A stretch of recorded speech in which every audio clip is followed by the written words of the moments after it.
Good evening friends, welcome to our YouTube channel. आज बात करेंगे आरसीसी डिजाइन एंड स्ट्रक्चर की। कुछ अच्छे क्वेश्चन हमने शामिल किए हैं जो यूपीपीएससी और यूकेपीएससी के पॉइंट ऑफ व्यू से इंपॉर्टेंट है। वीडियो को इन तक देखिएगा, सारे क्वेश्चंस आपके एग्जाम में हेल्पफुल साबित होंगे।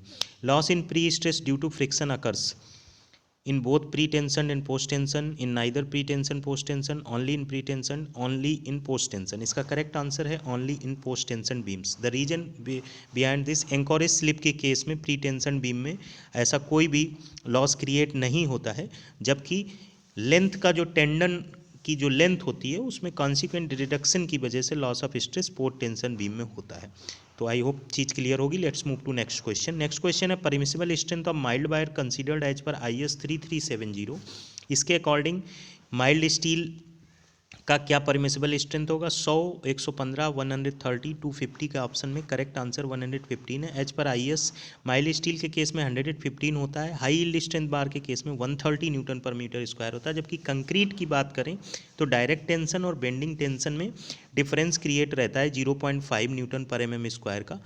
ये आप ध्यान से देखिए, वही 120 M25 में भी 0.5 न्यूटन पर mm स्क्वायर का डिफरेंस है। बेंडिंग टेंशन ज़्यादा होती है as comparison to direct tension. In the similarly M30 के लिए भी सेम सिचुएशन है।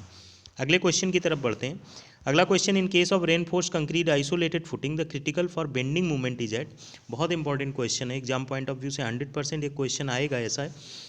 इसके ऑप्शन से 0 distance from the face of the column, D/2 from the face of the column, D from the face of the column, 2D from the face of the column. Correct option है 0 distance from the face of the column.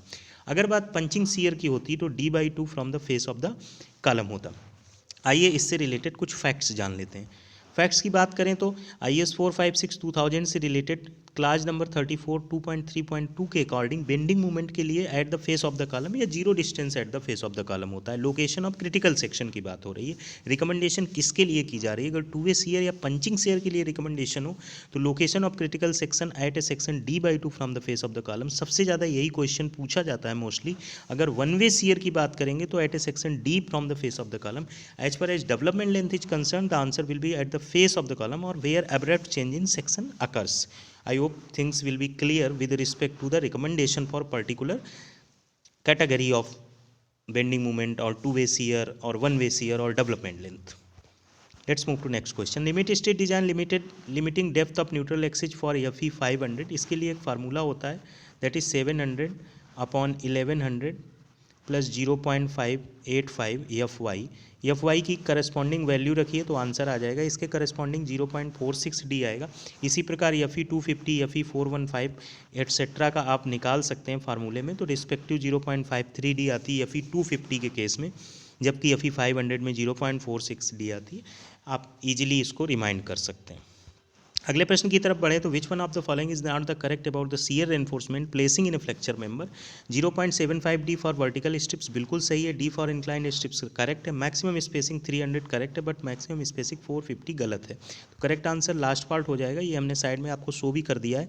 YSY is less than और equal to 0.75D and SY is less than और equal to 300 mm in case of maximum spacing is concern. I hope things will be clear. Let's move to next question. Position of neutral axis depends upon working stress method के हिसाब से grade of steel पे depend करेगी। जो formula होता है उसको हम देख लेते हैं। फार्मूला होता है XC equal to M sigma CBC हमारा M sigma CBC plus sigma ST into D। अगर M की वैल्यू रखें तो सिग्मा CBC कैंसिल हो जाएगा, सिर्फ और सिर्फ सिग्मा ST पे डिपेंडेंट रहेगी X की वैल्यू। यानी position of neutral axis balance section के केस में ग्रेड स्टील ऑनली पे डिपेंड करती है, यानी स्टील की ग्रेड पर डिपेंड करती है, क्योंकि और टर्म कट जाते हैं तो मैथमेटिकल आपको यहाँ पर प्रूव मिल जाता है।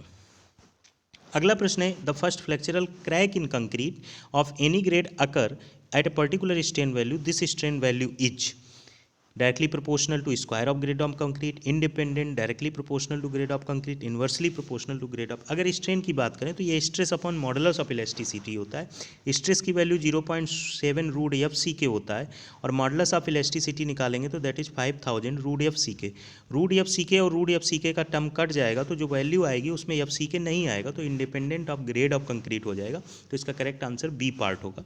इसका करेक्ट आंसर बी पार्ट होगा। वही यहाँ पे हमने चीज़ दिखाई है, stress eight cracking of concrete, modulus of elasticity of concrete value रखते हैं तो 1.4 इंटू 10⁻⁻⁴ आता है, जिसमें FCK की टर्मिनोलॉजी नहीं है, that's why it will be independent of grade of concrete. Let's move to the next question. Consider the following statement. First statement is given as strength of concrete for actual structure is taken as 0.67 FCK upon 1.15. Remember, for concrete, factor of safety is 1.5. So 1.15 is wrong. Here 1.5 should be used. So this statement is incorrect. In the similar sense, the statement 2 is the design strength of steel can be obtained by dividing the yield stress by 1.5. Here we are talking about steel, so yield stress must be divided by 1.15. So in both the statement, the factor of safety has been used incorrectly. So both the statement are incorrect. The correct answer will be fourth part. Let's move to the next question. Which of these is incorrectly matched? Maximum tension reinforcement 0.04 BD, correct. Maximum reinforcement column, that is correct. Maximum reinforced slab, this is minimum reinforcement slab, and maximum reinforced slab HYSD, that is correct. Here is it minimum. If we talk about maximum reinforcement slab in HYSD, that is 4%. So the correct answer is third part that I have described here. Nothing new. In case of slab mild steel, minimum reinforcement, that is 0.15% of effective cross sectional area. In case of column, that is 0.8% of cross sectional area. We are talking about here minimum, not the maximum. Let's move to the next question. The diameter of bars used in two-way slab is 10 mm and effective depth is 80 mm. The spacing of main reinforcement should be as per IS 456/2000. If we talk about spacing of main reinforcement, that is 3 times the effective depth and 300 mm, whichever is smaller. इन दोनों में जो smaller होगा उसको consider करेंगे. जो यहाँ depth 3D है, ये 80 mm दिया है, तो ये 380 करेंगे तो 240 आ जाएगा, और 300 mm में जो स्मॉलर होगा उसको लेंगे तो करेक्ट आंसर 240 mm हो जाएगा.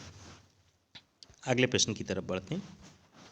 अगला प्रश्न है as per IS 14458 minimum factor of safety to be used against overturning while designing retaining walls as rigid walls under earthquake forces. इसका correct answer 1.50 as per IS 14458. अगर आप अर्थक्वेक फोर्सेज की बात करेंगे तो 1.50 होगा, और अगर आप स्टैटिक लोड्स की बात करेंगे तो 2 होगा. 2 से मैक्सिमम लिया जाता, 2 से अधिक लिया जाता है और 1.50 से अधिक लिया जाता है. फैक्टर ऑफ सेफ्टी अगर अगेंस्ट ओवर टर्निंग की बात करें, factor of safety against sliding की बात करें तो 1.50 से अधिक स्टैटिक लोड के लिए और अर्थक्वेक फोर्सेज के लिए 1 से ज़्यादा होता है. Factor of safety against flotation की बात करें तो that is more than 1.25. Next question. The magnitude of an earthquake is based on what aspect of the seismic wave? Amplitude, frequency, time period, intensity. तो magnitude of an earthquake जो based होता है वो होता है amplitude पे. इसको measure करते हैं seismograph की मदद से, seismograph की मदद से. That is related to the amplitude of the seismic wave. Thanks for watching the video. Let's meet in the another video with another topic of civil engineering.